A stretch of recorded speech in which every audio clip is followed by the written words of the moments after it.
They done took down Puff. They done took down all these other powerful black people. Jay-Z's like the lone standing powerful black man. Yo, if you do the track wrestling on them, Jay is them people.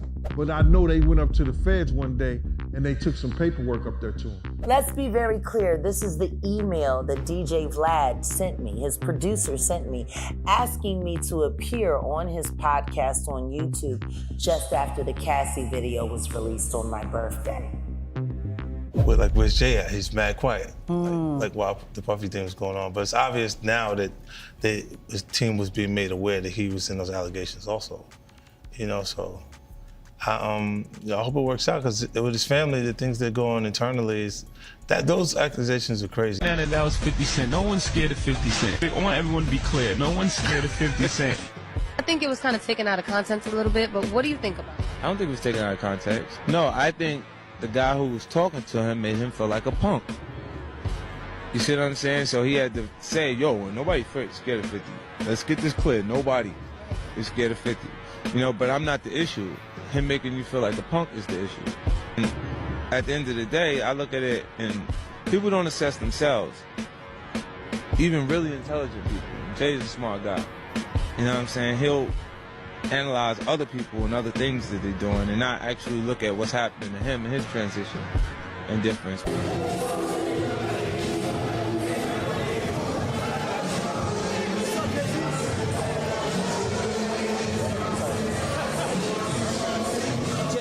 Saved my life, man. We're Sagittarius too, Bob. Thank you so much.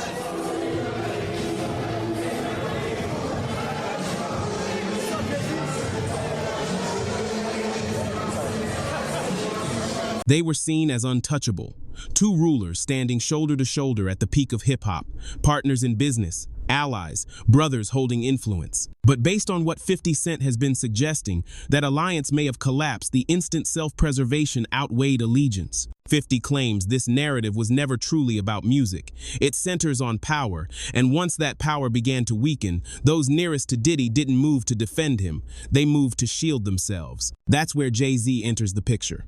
As Diddy's legal issues started stacking up, something unusual occurred. The industry fell silent almost unnaturally, so no major figures spoke up. No bold support, only absence. Beneath that quiet, according to sources, arrangements were taking place. Reportedly, Jay-Z had for years been gathering material on Diddy and serving as a federal source through his associate, Desiree Perez. Down Puff. They done took down all these other powerful black people. Jay-Z's like the lone standing powerful black man. Yo, if you do the track wrestling on them, Jay is them people. If you do the history on most of the people that got in trouble in the industry, big trouble, who they went to for help? That's true. When Lil Wayne was in trouble, who did he go to? When Meek Mills was in trouble, who he go to? Meek Mills said it himself. Desiree helped me. You understand? So how could he be up next? You know what I'm saying? He is them people. They go to him when they got problems. And what they gonna say if he don't come up in nothing?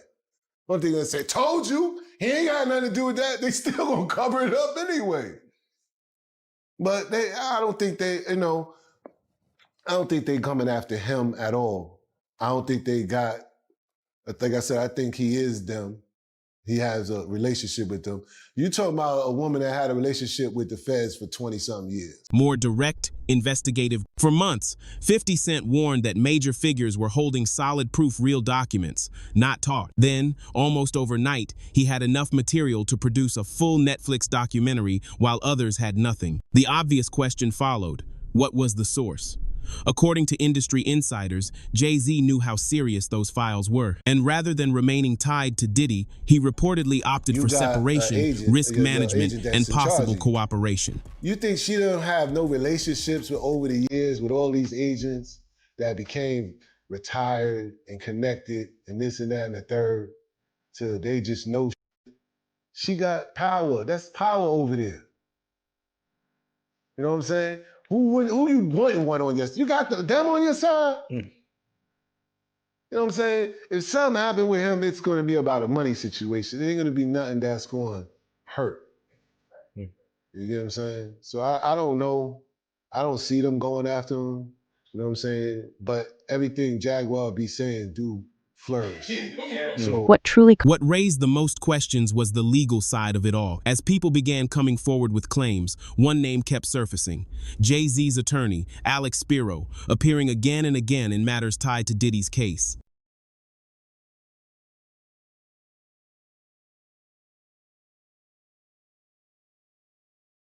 Surrounding everything. As individuals started stepping forward with claims, Jay-Z's own attorney, Alex Spiro, began appearing across nearly every situation tied to Diddy's case. Sean Carter is just as bad as the diddler. And I know that for a fact. I got the scars to prove it. You want to know what a box cutter feels like going into your skin and ripping you? I can tell you how it feels.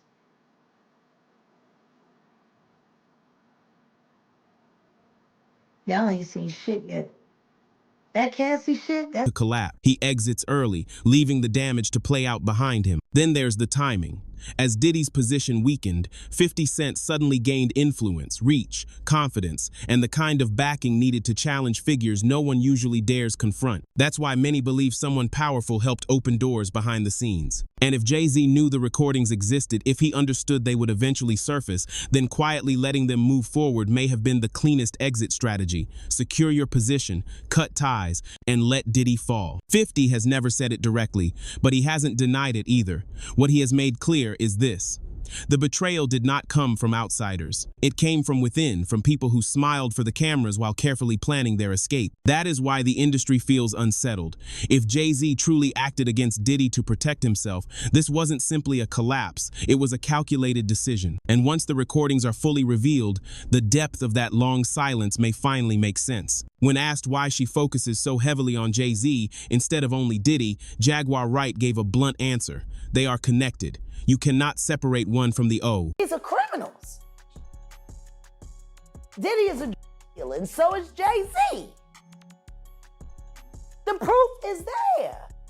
How many up people does he have to be around before people see him for who he is?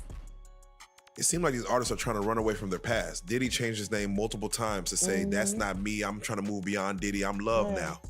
It seems like Jay-Z would try to run away from his past. Calling that love and anything that he did love. Brother love. What kind of love? Baby oil love. Baby love. Baby love. Explicit love. Hey! They never thought that hip hop would take it this far. Oh man, it's different now. These lyrics are all hitting different right now. All that people talking about fathers. In her view, talking about one without the other makes no sense. They function as a single force rising together and, when it all falls apart, falling together. To Jaguar, they are two figures who have carried out multiple serious actions side by side. Pointless. They operate as a unit. They climb at the same time, and when everything collapses, they collapse as one. To Jaguar, these are two figures who have carried out multiple serious acts side by side. Sean Carter is responsible for enacting Hype Williams to put Aaliyah on a faulty plane to move her out the way as punishment for rejecting him, and so he could level up Beyonce, who was struggling. Let's just say allegedly that happened. Now I want you to think about 106th and Park with Mary J. Blige. Free, who is a victim of Sean Carter. Yeah. Mary J. Blige, who is a victim of Sean Combs, are sitting there talking about the death of Aaliyah amongst each other. Think about that. You got a Diddy victim, you got a Jay-Z victim, and you got a superstar gone. They know what happened. And yet, they had to sit there and have that conversation like they didn't know who did it. Think of the power of that moment. Think about Claudia Jordan right now. Claudia Jordan don't ever mention my mother name. She mentioned it yesterday. Talking about why people are afraid to come forward. You mean like you? You was Diddy girl. Corey was Jay-Z girl. Why don't you claim your friend? Claudia.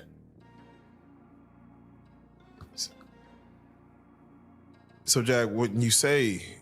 When I say Corey, I'm talking about Kathy White. Oh, yeah, that's what I was about to ask. Jay-Z's pregnant mistress, yeah, who died of an imaginary aneurysm, just like the woman who was best friends with Kim and Kimura, who wrote the book Bling and died as soon as it made the bestsellers list. Observers started picking up on a new detail. Jay-Z and Bey were losing followers every day, yet neither addressed it publicly. No statements, no pushback, no clarifications, just silence, pretending everything was fine. Jaguar didn't see that quiet as control. Still, neither of them spoke publicly. No message, no pushback, no clarification, only quiet behavior while acting as if everything was fine. Jaguar didn't interpret that quiet as strength. She viewed it as panic. Why does it all come to a head now? Why now? Why? Because he's the acceptable monster at this time, like R. Kelly was the last time I sat on this couch. So who's next? Y'all don't see the lineup? Yeah, we see the lineup. I'm just waiting to see who's next. Jay-Z is setting Diddy up. Why is everyone having such a hard time? He ain't doing shit different. He lined up D. Haven, stole his life and identity. He lined up Big L, stole his life and identity. He lined up Dame Dash, stole his life, identity, and took his love. Lined up R. Kelly. He wants to be the one. Yeah, shout out D. Haven. He actually hit us up, wanted to tell this story. You need to talk to D. Haven. Yeah, we need to talk to him. I told you that last year when I put you on the phone. From her perspective, Jay-Z isn't acting alone. She also brands his spouse, Bayon, as a criminal.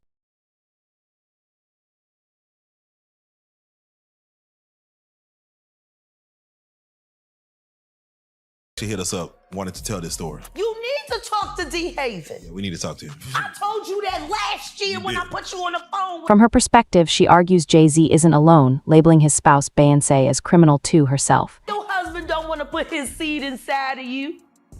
He put it in everybody else. Wild in this world, yo. It's funny, you open up Beyonce's internet, it just gets weird. Beyonce's internet. That's what we're calling that it. That belongs to the devil.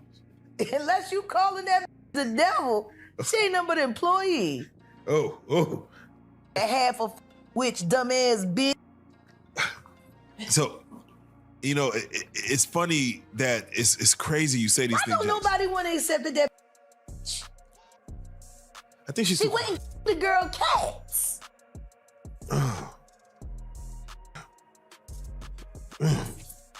Okay. A girl went to court and charged her with extreme witchcraft. She was hypnotized. Beyonce came and she was in there eating on her and shit while she was asleep. You know, snacking on his big people cats. And guess what? They wouldn't give her a restraining order. They just told her to stay away from Beyonce and work for somebody else. Guess what? She's having a hard time finding work too. Which is interesting because she's a brilliant musician and she was trained at the esteemed Berklee College of Music. Handpicked by my very good friend, Terry Lynn Carrington, Dr. Terry Lynn Carrington, who put together Beyonce's entire female band, which was Matthew Knowles' idea because he couldn't get Beyonce to stop people. Guess you didn't know your daughter well enough because she just started She emphasized that appearing on Piers Morgan's show was never part of her plan. The opportunity came through her own team, and she agreed because she knew Piers was known for rigorous fact-checking. She believed that if her statements cleared his production and legal teams, the audience would have no choice but to take her seriously, and she was right. The interview didn't just go viral. It sparked real-world repercussions. Other media figures rushed to respond, with some attempting to discredit her, including DJ Vlad, who publicly dismissed her allegations. Why did you reach out to Jag back in June, asking for Jag to be on the show? Why you do that, Vlad? Vlad, why you playing in our face? Why you lying on Piers Morgan? And Vlad, and your fat wife. We'll stop there. Damn. Damn. Let's be very clear. This is the email that DJ Vlad sent me, his producer sent me, asking me to appear on his podcast on YouTube just after the Cassie video was released on my birthday. I saw it. I never responded. Odell responded. Weeks and weeks later. But then again, Diddy was already in trouble, so you really didn't need to talk to me because you couldn't do much disinformation with me. I guess that's why your friend from the Star Report, or should I say the Comet Report, because he crashed out just like a comet. I guess that's why he was so upset when I started asking him relevant questions about why he's propping up a liar. At this point in time, Vlad, I think it's only... She took her argument a step further, reminding the audience that months earlier she had warned that recordings were being moved, sold, and quietly exchanged. At the time, many dismissed her claims for lack of proof. Now, attorneys involved in active cases were confirming they had come across the very same files Jaguar Wright had flagged. I didn't even know Vlad was going to be on. Oh. Like I said, it was brilliant. Wow. Because everything that he said, denouncing me and then confirming me and then talking about, that all happened a day before the report about the 9-year-old boy was released. And before people started confirming that the video that was being shopped around was Bieber and Diddy. See, that's the problem with running your mouth, Vlad. That's the problem. You didn't realize on Monday that every word that you said was going to be invalidated on Tuesday. See, that's what happens when you're a liar. See, I didn't have to worry about what I said on Monday because I knew what I said on Monday was going to hold up on Wednesday. The truth needs no support, just time and room.